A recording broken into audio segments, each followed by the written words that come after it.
موسیٰ علیہ السلام کے پیدا ہونے کے وقت کتابوں میں یہ بات لکھی ہے، ہزاروں بچوں کو شہید کیا اس نے، ہزاروں بچوں کو شہید کیا۔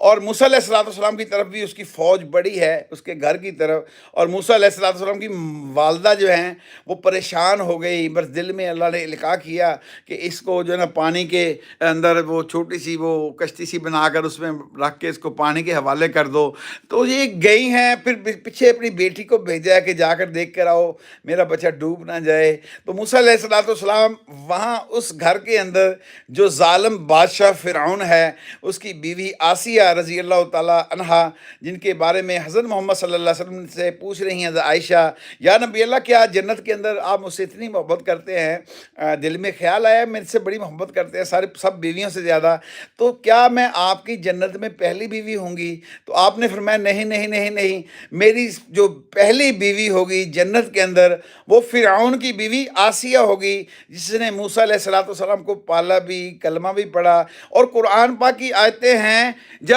موسیٰ علیہ السلام کی ماں کو القاء اللہ نے کیا تو اللہ نے القاء یہ ساتھ کیا کہ ہمارا وعدہ ہے کہ ہم آپ ہی کا دودھ اس بچے کو پلائیں گے، آپ یہ کر دیجئے۔ وہ ایسی ذات ہے، ایسی محبت کرنے والی ذات ہے، ایسی حفاظت کرنے والی ذات ہے، جو اللہ پہ توکل کرتا ہے، اللہ سے مانگتا ہے، اللہ کے سامنے گڑ گڑاتا ہے، اور